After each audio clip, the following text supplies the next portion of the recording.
Welcome. Good afternoon, everybody. Steve Schmidt here, joined by Ryan Lizza. Ryan is a veteran journalist who has just departed Politico. He made the announcement yesterday and debuted on Substack, Telos.news. I'm going to ask Ryan to explain what Telos is. He can tell us about Aristotle and all the deeper meanings That's the danger of philosophically using. of the word. Ryan is one of the very best political reporters of the last 20 years. A brilliant, insightful person, was the chief correspondent at Politico.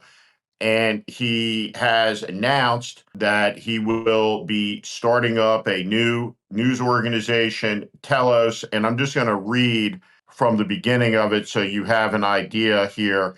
And it says, on waking up, some news. I recently left Politico, where I've served as the chief Washington correspondent since 2019. The main reason, their style of political coverage is not meeting the unprecedented moment of democratic peril we are facing. I know that sounds dramatic, but the gap between what is actually happening in Washington and how it was being framed and reported became much too wide. This new publication, Telos, is my modest attempt to do things better. I don't mean to pick on my friends in the media. All the people and institutions on Trump's enemies list are struggling with how to respond. Frankly, it took me too long to realize how bad things are. My moment of extreme clarity came during Trump's assault on the law firm Paul Weiss. It didn't receive much attention at the time, but in his executive order attacking the firm, the president criticized but did not name a Paul Weiss partner who brought a pro bono suit against individuals alleged to have participated in, and here really pay close attention to the tortured euphemisms, the events that occurred at or near the United States Capitol on January 6, 2021.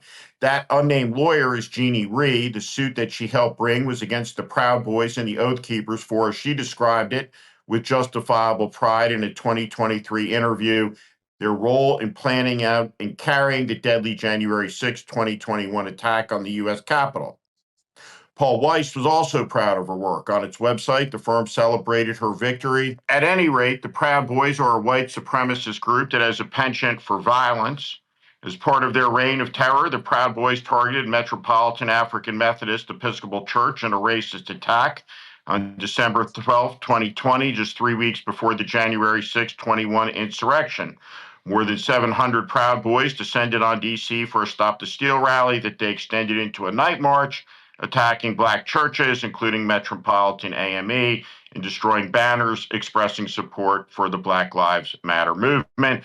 Paul Weiss, joined by our partners, the Lawyers Committee for Civil Rights Under Law and the Washington Lawyers Committee for Civil Rights and Urban Affairs, quickly came to the church's aid, or at least they were proud. Here's what you get when you click on that link now, and that link is gone.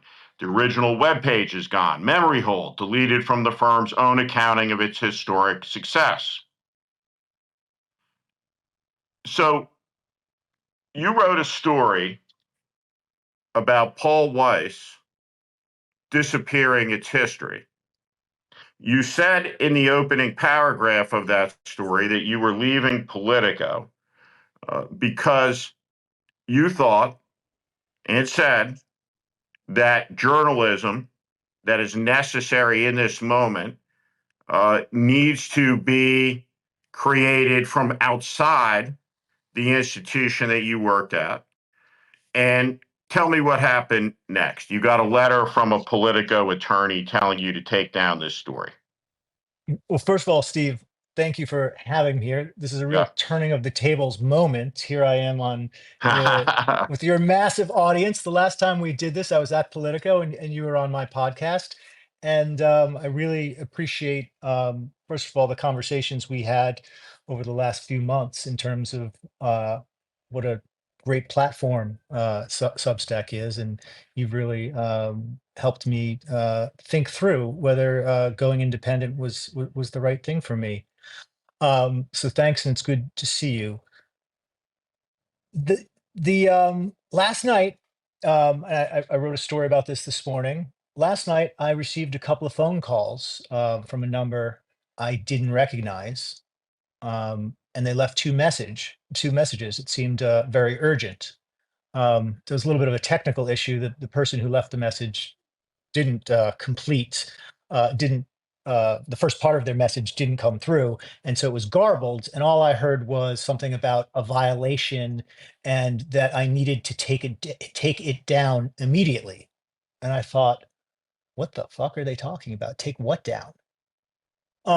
20 minutes later, I got a letter explaining that Politico was demanding that an entire 1,800 word article that was frankly mostly about criticism of the press broadly, in terms of how it's covering the Trump administration, but more specifically, criticism of the Trump administration. That's what that piece is about. That piece is about the Trump administration's unprecedented weaponization of the government and how we as journalists need to wake up to the fact that that is the crisis that is underway in Washington, and we need to devote all of the incredible resources and powers that we have as journalists and as billion-dollar media companies, covering that, framing it, reporting on it in a way that um, is useful to the American people to make sense of. Um, and at the core of our coverage, um, highlighting that this isn't just some little fight between political combatants that we're used to in American politics. That at the heart of it is the erosion and attack on our democracy. And I know that's very dramatic. I know people, say, "Oh, you're part of the resistance now. You're being so dramatic about all of this stuff." But saying what is actually happening is the most important thing we do as journalists. So that was the essay yesterday, and in a small way, I want Telos to be a model for that kind of reporting. And we have big plans. Big plans for expansion. We're starting out very small. I've been covering this town, Steve, as you know, for almost 30 years, and a lot of people in my position who go from kind of the insider newsletter world at Politico, they go and start new insider newsletters. So the last people in my job started Punchbowl News, excellent reporting product on Capitol Hill. Before that, someone started Axios.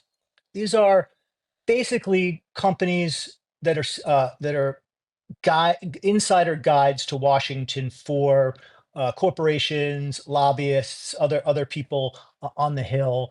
They generate income by advertising from Lockheed Martin or Google, all the big companies that have business before the government. Nothing wrong with that model. No shade about that. But at this moment, I think what's needed is for people who have been inside the system, covering it for as long as I have, helping people outside Washington understand what the hell is going on. And so that's what Tellus is going to be about. And I will say, quite disappointed that the reaction from Politico was not great. We're really glad to see alums doing their thing, but we want you to delete the entire 1,800 word article, or we might sue you. And your position on that is obviously, judging by your response, no, you will not be deleting the article. I mean, not to sound like Steve Schmidt here, but my position on that is they can go fuck themselves. I'm not going to delete an 1,800 word article about criticizing Donald Trump because it has a few lines in it that Politico doesn't like. They're putting themselves in the position of going bat, frankly, for the Trump administration. They're putting themselves in the position of carrying water for the Trump administration by asking me to take down an article that is critical of this president and his administration. So no, And I'm not this not is taking it a down. and this is I feel at some level that you were one of the few that could achieve with your launch, which was a very interesting, good story, but that now it's become a massive journalism scandal. As you move into your second day at Telos, and this is what this is, and I want everybody to understand this. Who's watching? The executive editor of Politico, John Harris, is making a demand, right, through his lawyers. He's the responsible officer at the organization. Same deal with Pete Hegseth. He's the responsible officer at the Department of Defense. John Harris is the responsible officer of Politico. He's the executive editor. Politico is a foreign-owned news organization. It's German-owned. It's owned by a company named Axel Springer. I'll talk about Axel Springer as we go on. But John Harris has made a demand through the lawyer that you take down a story that savages through facts, in my view, Paul Weiss, a massive law firm that's managing partner Brad Karp has capitulated to Donald Trump, bent the knee, and has erased, as you document the firm's history, in a Stalin-esque purge of its legacy, of its history. And what makes it worse for Paul Weiss is this was the firm that allowed Jews and Gentiles to practice together. So Your very proud history. This was a firm steeped in history. And so Politico, owned by Axel Springer, who started a news organization in divided Berlin that was committed to democracy, has demanded, with its $1 billion purse, that you, Ryan Lizza, on Substack must delete what you wrote, lest you be sued by Politico. And they're a news organization that will be celebrating itself this weekend at the White House Correspondents' Dinner. Do I have that right? That's right. The core irony here is that the article was about the Trump administration pressuring Paul Weiss into deleting some of its proudest moments in its history from its own website and pressuring its top partners from rewriting their own biographies to delete their proudest achievements, including this poor woman, Ree, who was a top prosecutor at the Justice Department and helped Mueller put away in prison some top Trump campaign officials. That's all gone now from Paul Weiss's website. That was the original reporting that I did in that piece. They want, they want the whole piece to be deleted. And so the irony here, if you can call it that, of asking a journalist to delete reporting about the Trump administration, asking a law firm to delete reporting, is rather rich. And Steve, I want to, I wrote this response today, laying this all out, and I want to read Axel Springer's own um, their own um, mission statement, which I always thought was rather impressive, and it made me very proud when I knew that this was the mission statement of Axel Springer to work there. At Axel Springer, freedom is not just a value, it is our guiding principle. We stand firm in its defense, recognizing that freedom is the catalyst for progress in business, in society, and especially in journalism.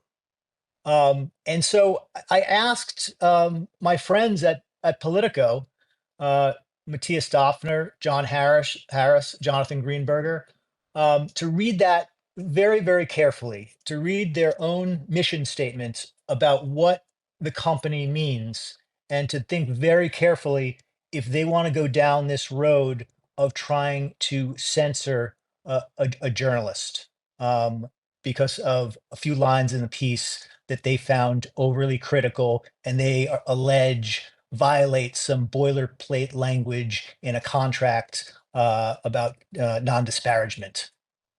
Well, let me add on about Axel Springer, and I don't know if during your career at Politico you ever had the opportunity to go to the Axel Springer building in Berlin. I never did. I've So, heard a lot about it, so people will probably be fascinated about this story, Steve. So tell it.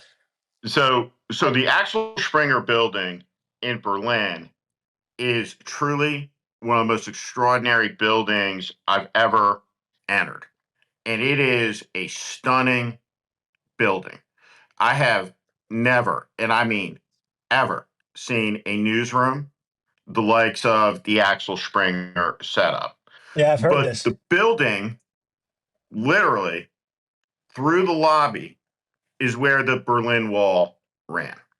And Axel Springer built this building up against the Berlin Wall. And everybody out there who has a lack of faith about what happens in the end, this is a story about faith. Axel Springer built his building against the Berlin Wall because he believed one day that wall would come down and his building would be at the center of Berlin, which Yeah. it most certainly is. And so if you go up to Matthias Döpfner's office, on the top floor, you can see the Berlin Wall segment signed by Ronald Reagan, by President Bush 41, by Mikhail Gorbachev. And so this organization is not neutral on the great question of the day about democracy, at least in Germany. It's Maybe 100% they true. are indifferent about it in the United States because Matthias Döpfner is not an American. He is an Atlanticist, but maybe all of the subscription money that Politico generates from the federal government, which was not covered accurately by most of the media when that story came out, has changed his mind. But John Harris and Jonathan Greenberger are not Germans. They are Americans.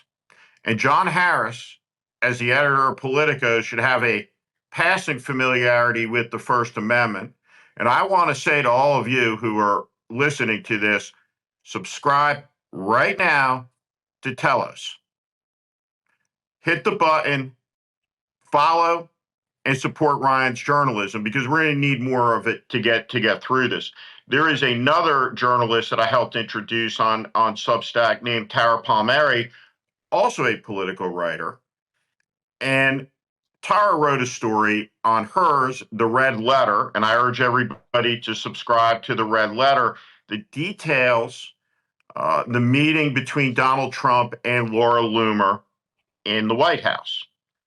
And it's a story where Tara Palmieri interviews Laura Loomer and approaches it from the perspective of this 31-year-old conspiracy theorist is one of the most powerful people in the country. She has a pass to the White House that comes through Donald Trump. She walked into the Oval Office with a folder full of conspiracies, and she got half the National Security Council staff fired. Now, I read the New York Times this morning, and I find their coverage to be Walter Duranty-like. But what the New York Times coverage talks about this morning is the fact that, well, there may be some cracks in the well-oiled Trump machine running the White House, with the evidence being Pete Hegseth, and you really can't paper it anymore. And I'm like, wait a second. This is a story that's telling me that Susie Wiles is a competent chief of staff and the Trump White House is a well-oiled machine and that everything is working there the way it ought to be. And I know that's not true. I know that New York Times reporter is writing that to gain favor from whomever his anonymous sources are, which is the currency of the business, to please his editors. But what they're reporting is the sun is rising in the West and studying in the East. It's not true. Tara Palmieri understands that when Laura Loomer goes into the Oval Office, that it's a significant event, that she's a powerful person, and she interviews her. But the idea that the Trump White House functions with any degree of normalcy is fiction. It's a lie. It's not true. And so I just think that in this moment, I look at the two things. The paper of record reports things that are just objectively not true in the same way that they did with regarding Stalin in the 1930s in Ukraine. No famine to see here. And then you report about Paul Weiss, major law firm, abdicating its fiduciary responsibility to the idea of the rule of law, the whole thing. And you get a letter from people that call themselves journalists. They say, you better take this down or else we'll sue you, a news organization that would then be doing the bidding of the billion-dollar law firm, which capitulated to Trump and to Trump. Honest to God, it's the most astonishing correspondence in 30 years of doing this I've ever seen between any news organization and a journalist that worked in the news organization. And my question, I'm looking right in the camera. John Harris, if you think that you do not have to answer for this, if you're that arrogant, and I'm talking Trump level arrogance, and I know John Harris is that arrogant, you don't have to comment on it. You have to answer for this letter, John Harris. This is a vital moment. And so, like, I just want to say, as you get going and you begin your reporting, and thank God you're at it, what do we look forward to from next? Like, what area are you going to start to go down to when you look at the weaponization, right, of government against people? Like, where are you drawn to look? I would say a couple of things. I just want to comment on a couple of things you said, Steve. I should point out that the final line of that letter last night was, "We reserve all rights." An obvious lawyer language of, we may take the next step Right, and sue you. Just so your viewers are clear that there was not the explicit, "We are going to sue you if you don't right. do X, Y, and Z." It's all Well, it's all listen, implied, but you know what it's like. it's I an just want to be very intimidation careful. letter. It's an, Absolutely. It's an intimidation it letter. is Yeah, a news organization, just trying to scare me. a major national news organization, unambiguously sent a letter of intimidation to an American journalist who is on the front line of covering the story of Trump intimidation. Right? And so they sent you a letter trying to intimidate you to pull down a story documenting intimidation. I find that very alarming. It's alarming, and it's also just stupid because, do they really think I was going to delete the article? They didn't think that was going to raise a few questions and, create a controversy. So my view of this is, I'm hoping that this was a big mistake, a big misunderstanding. Sometimes in these big companies, people on the corporate side do things without checking and do things that violate the news values of the institution. And I am hoping that cooler heads prevail, Steve, and that my friends over there realize this was a mistake and apologize and withdraw that threat. I will tell your listeners, our viewers here, something else that's slightly awkward in all this. I'm scheduled on Saturday to be Politico's guest at the White House Correspondents' Dinner. I'm scheduled to go with them. They invited me to their pre-party and to You the should wear a white tux in protest, like a full white tux.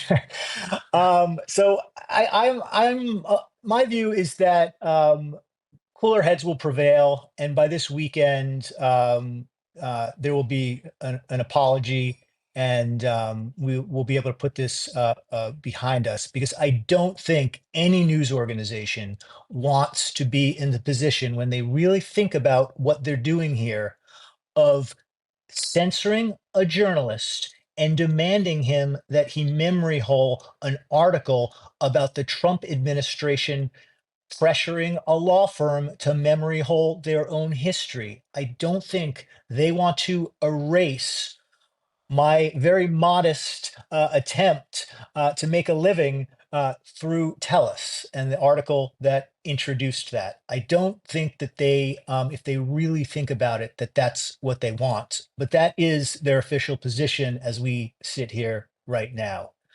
To answer your other question, look, I as you laid out, reading very generously, reading from the piece I wrote yesterday, Steve.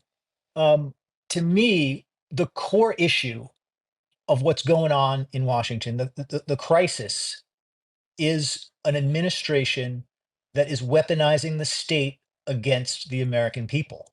And I know that sounds scary and dramatic to people, but sometimes it needs to be said as clearly as that so people understand what's going on. And we can sit here and rattle off the 50 different examples that we've seen over the last few months. That's the story. And there's a lot of, frankly, bullshit that goes on in Washington that gets far too much attention at the expense of that core story. That's it. That when we talk about the erosion of democracy, that is like where the rubber hits the road. That is how democracy is being eroded, right? We have a president that is using every tool of the federal government he can get his hand on, every lever, all this machinery that he didn't understand how it worked the first time around. He's got his hands on all of it, and he's using it to target the press, to target law firms, to target universities, to target immigrants, um, to target, frankly, all of the institutions and people that are the hardest to defend. Who wants to defend journalists? They're not popular. Who wants to defend, elite Washington law firms? Nobody. Who wants to defend, Ivy League schools? They're not popular. So there is a sort of political sophistication to this targeting, in that, as always with regimes like this, you go after people and institutions that are difficult to defend. Um, so that's I call the publication telos, which is the Greek word, is the Greek word for aim, mission. And it's a little precious, but I wanted something that reminded me as a journalist why I got into this business in the first place, and reminded me that journalism should, when we're practicing it at our best, it should be mission oriented. And that's how I like to describe Telos, is mission oriented journalism. And we're going to write about the weaponization of government. I have a big piece coming. This little drama today and yesterday has delayed it. I think it'll be out now next Tuesday. I have a 9,000 word investigation coming, Steve, on this subject that I think helps explain some of the roots of what we're seeing in Washington. So everyone should look out for that. And I have a couple of other pieces on this subject lined up in the next few weeks. Telos is going to be an extraordinary addition to the canon of the media of this era when we look back on it. When fearless people stood up and told the American people the truth about what was happening. And Ryan Lizza is one of those people. And I urge everybody who's listening, you can find Ryan on Substack at Telos. This is a most significant time in the country's history. And I'm just going to say something real quick and just respond to something that you said when you wrote, and you were a little hard on yourself, and you say, well, I should have seen this coming a little bit sooner. And I don't think you should be hard on yourself in that way. And I talk about this a lot because nobody saw this coming earlier than me. And and I don't judge people, because people respond to danger in different ways in different moments. But I know I was right about a couple of things. And I want to mention two of them right now as we go forward. When Sean Spicer walked out on Inauguration Day, I said, "Uh-oh, that's a big deal," because that is a lie about authority, not a lie about a blowjob. When Bill Clinton lies about a blowjob, he does that because he's embarrassed. Donald Trump made Sean Spicer go out there and say something that was absurd and untrue because he was testing and probing a proposition 8 years ago, and now we're down the river. And the proposition is what's true, is what the leader says is true. And George Orwell tried to tell us about this in 1984 as he gets to the torture scene at the end, where Winston, being tortured by the party official, says, "But you're only holding four fingers up." And the party official says, "It could be four, or it could be three, or it could be whatever the party tells you it is." And so lies of authority are what started all of this in the first instant. And so as time has gone on, the encroachments, the lies, the abuses, the rule flouting, all of it has accumulated into an insanity that is fully revealed now, right? The Easter message, where Yeah. immigrants are scapegoated, where the Lugan press, as Hitler would have said, the lying press is attacked, all of it is perfectly obvious. And so Sebastian Gorka, sitting in the White House, said, and this applies to me, he said, if you defend a terrorist, Mr. Garcia, a father from Maryland who was picking up his autistic son, from being imprisoned in an El Salvadoran gulag, you are a terrorist. And as a terrorist, you can be sent to the El Salvadoran gulag for protesting the sending of Mr. Garcia to the gulag. And Sebastian Gorka is not only a Nazi, and he wore a Nazi medallion, a Hungarian fascist badge to the first inauguration, the Hungarian Nazi Party. Elon Musk's Nazi salute was real. That's what it was. And so all of these people who have said these things, I don't have any evidence, and no one at the New York Times has ever had any evidence that they don't mean it. Why do you think so many reporters, over and over again, when these people have said, we mean this, have decided that it's necessary to have, let's say, Scott Jennings on CNN to interpret it and say, no, he actually means the exact opposite? Like, where does that inclination come from? And where did journalism break that these panels, which exist primarily to refute what you just heard, where did this come from? Look, this is I think this is something that will resonate with you, Steve. A friend of mine, his analogy, he was in Iraq, and he was in saw a lot of bad shit in Iraq, and saw cycles of his comrades who got killed replaced by new soldiers. And so he got to watch up close the reaction of new soldiers, because there was so much churn in his platoon, um, encountering the horrors of close-up combat for the first time. And what he realized was, he saw this again and again, was the first time that some of these soldiers witnessed being shot at, explosions, the full horrors of war for the first time. A common reaction was to deny that it was happening at all.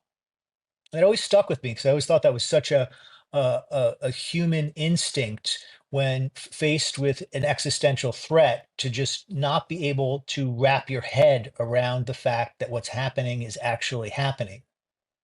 And he used to tell this story in different circumstances to explain, sometimes what's happening is actually happening. And that's the psychology I think has taken hold in a lot of law firms, a lot of newsrooms, a lot of universities. There's a denial about what's going on because it's so uncomfortable once you acknowledge the truth here. And getting over that denial and realizing what's happening is actually happening is the kind of important first step to wake up as a I think as a journalist covering Washington, to be clear-eyed about that, and um, not be concerned with having an argument from both sides. When what you really want to be concerned with is being intellectually honest. Intellectual honesty should be our guide, and that's not it's not taught when you sort of come up as a political reporter. A lot of people get into political reporting because they like politics. They like ad Mhm. campaigns and polling, and you know this world better than anyone, Steve. You love that world. They like Huh? the combats of two political campaigns, and I love that stuff too. I hope, but at some point, Tellus gets back to just good old fashioned political reporting, and we can talk about polling and ads and the primaries and the campaigns. But right now, there is a crisis, and it needs to be described clearly.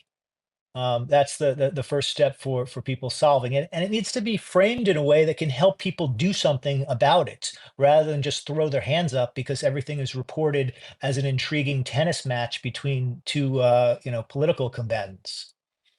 So So I I Go ahead. think, I mean, I think, talking about 2028, right?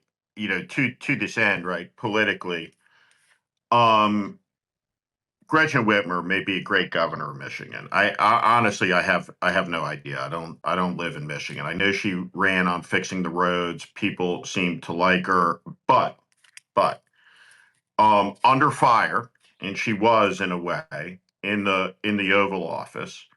Trump, the president, is announcing retributions in the Oval Office, and Gretchen Whitmer, right, on the spot.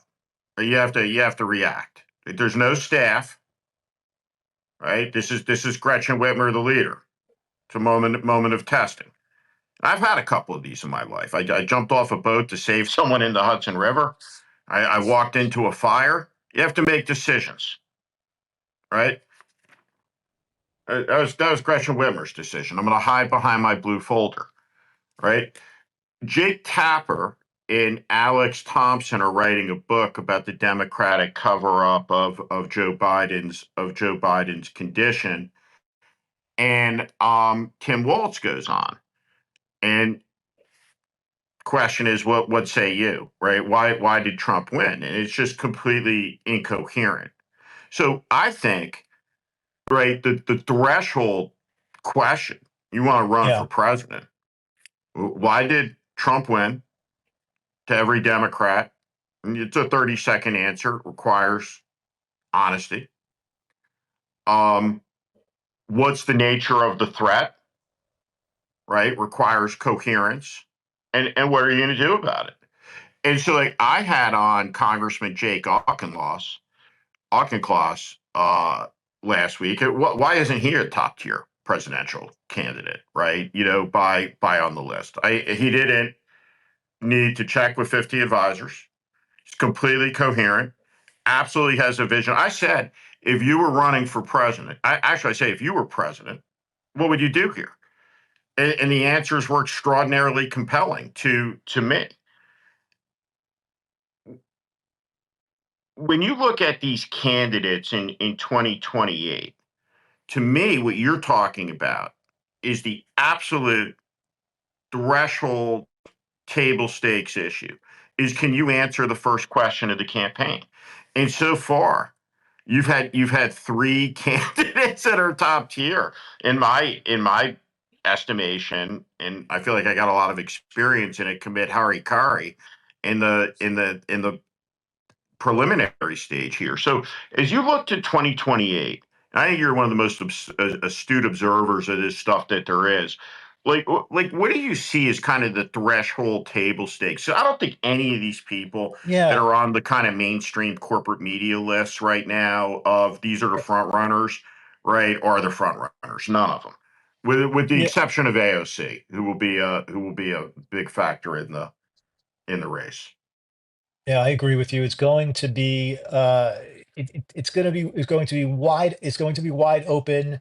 There are going to be people who capture the imagination of a very frustrated, disappointed Democratic Party base right now who come out of nowhere. And that that happens anyway. That happens every cycle. I remember 2004 when Howard Dean, nobody knew who he was, and he became the main challenger to the establishment candidate John Kerry. That's going to happen. I will say this, and I'm a journalist. The truth is what matters the most to me in reporting.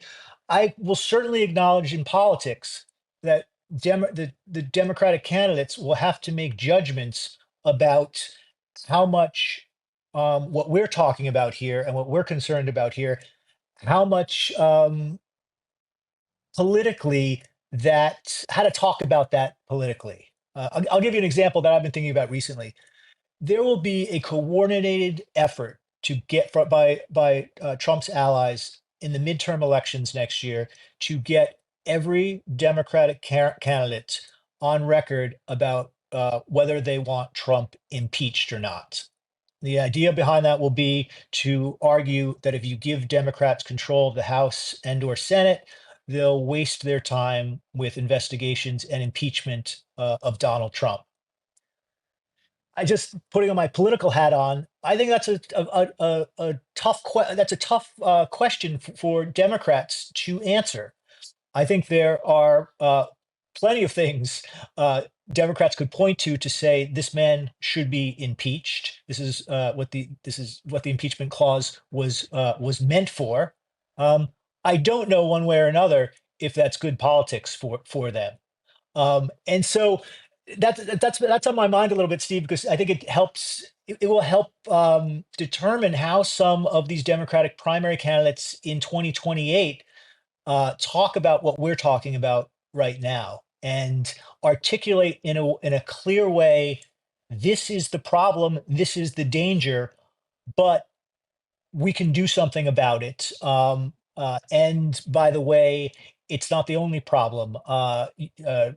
Addressing, the everyday issues that people care about. I do think that's always the problem with leaders like Trump. Look at Hungary. Look at any country that's had democratic backsliding with an authoritarian or a wannabe authoritarian. You can do a lot of shit in power if you keep the trains running on time, if you keep inflation in check, if you have the economy humming along. A lot of voters just look back at the first 4 years of the Trump administration and they didn't give a shit about what Sean Spicer said on the first day about the crowd size and how that was a harbinger of all the horrors to come. They looked back at it, right, and they thought, oh yeah, well the economy was a little bit better back then. Joe Biden is barely seems alive. Don't much like his replacement. Let's give Trump a shot, right? There were a sliver of people who decided the election who thought that.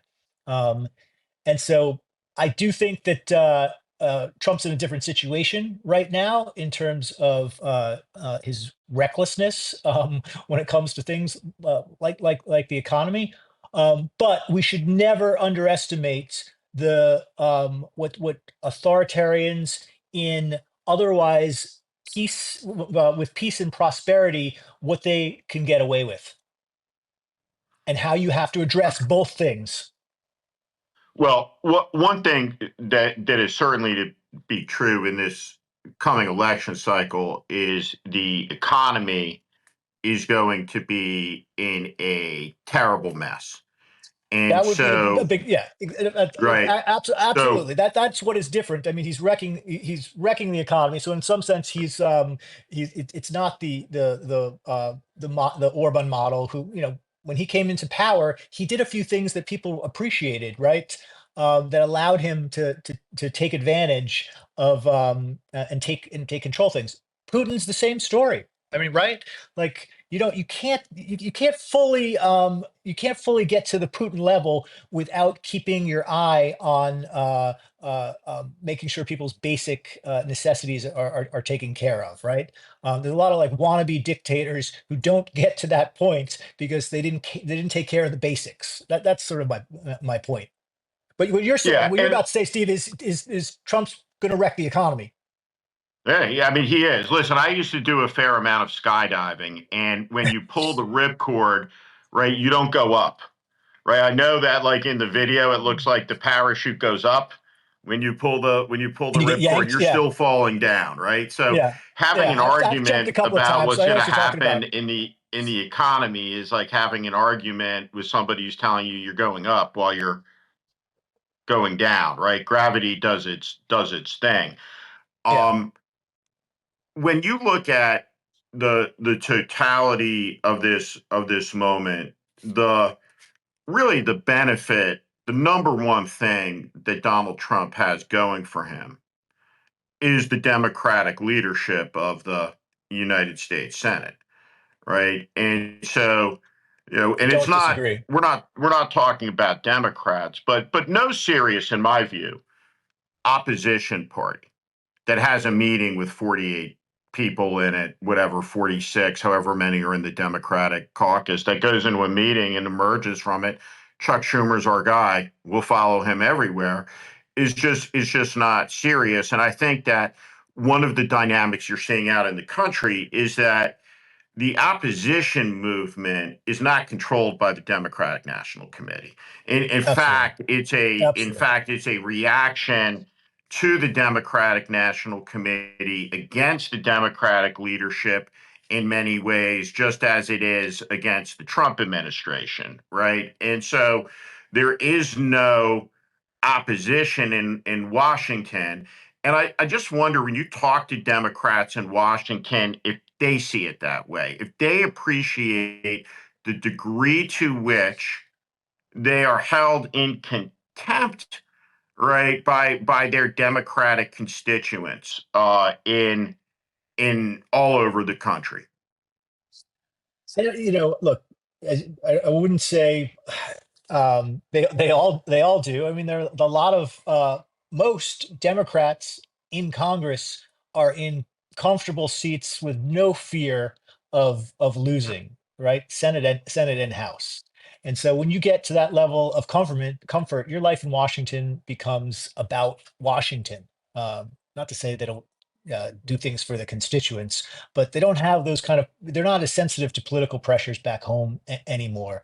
Um, and so, but on the other hand, if you're not aware as just like a smart elite in Washington who's been paying attention for the last decade, if you're not aware of the absolute uprising against elites in both parties and against institutions, you're just sort of sleepwalking through what's going on in America.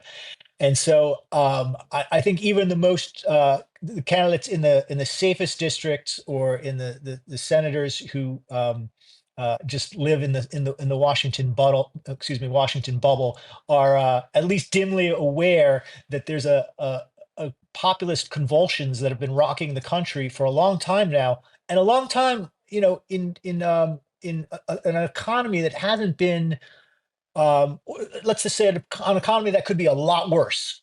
And when it gets a lot worse, imagine what it's going to be like in both parties. So that's what I think Democrats are missing, and that's why I'm so intrigued by the David Hogg project, right? And he can get a lot of these guys out. I think it's a good thing that he's doing, but um, look, you have a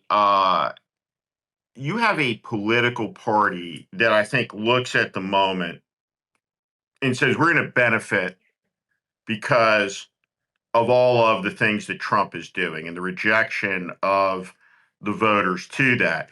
And I think that's true. There won't be any safe seats or very few in 2026, right? But there's going to be a lot of Democratic incumbents that lose in primaries, Primaries. Yeah. and I hope Yeah. to Yeah. ordinary people, right, that are out there that can go and revert to some common sense, to the idea that you have to embrace disagreement and sit and work some things out eventually after we stop this.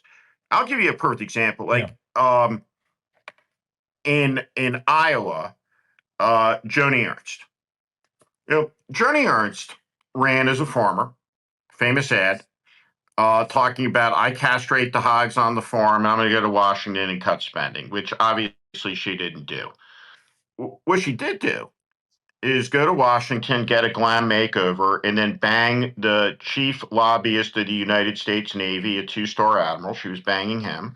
And she was banging the chief lobbyist of the Air Force, a two-star general. And both those two-star officers were demoted, right, because of the inappropriate relationship with the United States Senator. They were disciplined, right, by their military branches, right? This has all been reported in the news. So somebody needs to go talk to Iowa voters in English, right? And says, this lady screwed every one of you over. She doesn't represent you, right? On Tuesday night, she's banging the Air Force general, right? On Wednesday night, she's got the Navy admiral over, and the rest of the week, she's doing whatever Trump told her to do. Can I And just pause for so, a second here? So yep, I'm not familiar with this. Is it your view that this is what was partly what was 100%. hanging This over her is votes this for is confirmation this is of a woman. This is a woman who put the word sexual assault survivor, right, as the predicate to her U.S. Senate service. She ran as a farmer. Then, during the Me Too movement, she got on board. I'm a sexual assault survivor, right? And so, all through the Trump presidency, she distanced herself while embracing every element of it. But I'm a sexual assault survivor. So, no, I'm not for Trump and all of these things, right? And she's danced that game. So, this story came out immediately after she votes as the deciding vote to confirm Pete Hegseth. So, this is a combat veteran who's banging two flag officers who are disciplined by it, was blackmailed over it, voted for Hegseth, and now we have this drunk Secretary of Defense, completely unfit, giving away the war plans during active military operations. So, like, I know how when to you put it make all that like that, ad, Steve? When you put it all like that, it does sound pretty bad. right? So, I know how to run that ad campaign in Iowa, right? I'll translate it from my native New Jersey, right, to Iowa. But the Yeah. campaigns ahead with these people, because they're all scumbags, every one of them, right? They need to go. And yeah, someone just said it's bad. The question on impeachment to me is this: if I Yeah. was How would giving you advice, to advise? say, How would you advise Democrats to deal with that? I would say, you give me 67 senators, he's gone, You'd lean into right? it. Right? Lean into it. Say, but I would go explicitly to the American people and say, reject the labels, right? Of this is a red state, this is a blue state. They're all American states, right? We need to accumulate the requisite number of votes to remove people from power who are unfit and dangerous. So there are three that come to mind. I wouldn't run on impeaching Trump, but I might think about running on impeaching Pam Bondi, on impeaching Kristi Noem, on impeaching Pete Hegseth, and putting it out there, right? And so People who are more unpopular than Trump. what I think today is I'm in Istanbul today, and I was talking to a gentleman earlier today about this and about Elon Musk. Elon Musk's fate is sealed. I don't know if he appreciates this, but we will win this fight. the side that is for American democracy. We're not Russia. We have a 250-year-old tradition of democracy and the U.S. Constitution. It's not going to go up in smoke in 100 days. But to the point about what's happened, there are people that are making a run at the Constitution with a knife in their hand, dipped in poison. Now, they're coming to kill it and burn it, and it's underway. We're watching it happen. Elon Musk is a Nazi. And the way that I know that is the 3 Nazi salutes he gave within 3 hours of the inauguration. And then I look for further clues, right? Does he have any relatives who are Nazis? Oh, he does, right? His grandparents were Canadian Nazis, and they moved to South Africa because the Reich was reduced to ashes, which is how the MAGA movement will end up, on the ash heap of history. That being said, the people who made the run, they're going to lose their companies. Right? Meta will be broken up with antitrust actions. Google, all of these big tech oligarchs will pay the price, but none more so than Musk, who will not go to Mars, who will not be part of going to Mars, who will not be a defense contractor, and whose car company will go broke. And the best part about it is it's going to go broke with the Chinese electric car company putting it out of business. And I never thought that I would buy a Chinese electric car. But I also never thought I'd be a Jewish Democrat living in Toronto part-time. So anything is possible. But Elon Musk, and all of these people, and I asked Congressman Auchincloss about this. And, whether it's any one of a dozen of different names that you could give, you kind of say, well, has any thought been given to that you're going to be testifying before a Democratic Congress in 18 months, right? Under oath, right? You think it's going to all be wrapped up by then? And it's not going to be. And so, right, this is a time where people are digging in. That was my first anti-Semitic comment. Someone tell me you were a Jewish Republican, Steve. No, I was a Catholic Republican. Now I'm a Jewish Democrat. Steve, I've got to, I can't keep Don Lemon waiting, so Yeah. I've got to jump at 1. So let's wrap up. Right. So we want to get going. You got to go to Don Lemon. What I was saying is, hell of a fight ahead, and journalism, real journalism that tells you things that bad people are doing. They don't want you to know about the bad things they're doing. That's journalism, right? Holding the public to, giving the public the information they need to hold these people to account. That's journalism. And that's why all of you should be following Ryan Lizza at Telos.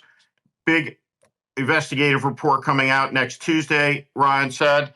And Ryan, let you wrap it up here. You're going to love this piece, Steve. You're going to love it. I've been working on for a while. It's part memoir, part investigative reporting, and it's about a fraud at the center of the MAGA movement that's been going on for years. And this is going to be, it's going to, everything so far has been free. This is going to be a paid piece. So I'm really going to be testing here whether this model on Substack works, whether people will support and pay for this kind of investigative reporting. It takes a lot of time and a lot of effort, and there are always serious threats of legal actors. I didn't think that my former Politico employer would be one of them. Would be one of those. I was more worried about the people I'm covering. So I probably need to talk to a lawyer about a few things. But anyway, I appreciate you exposing me to your you've been doing it for one day. You got Politico after you. You got Trump after you. You're doing something right. Ryan Lizza, everybody follow Ryan Lizza at Telos. Thanks, care. Man. I'll see you very soon. You got it. I'm Steve Schmidt. This is The Warning. I invite you to join this community where where I promise to be honest, blunt, and direct about what is happening in this country. America is in crisis. Follow and subscribe to this channel and on Substack. Thank you.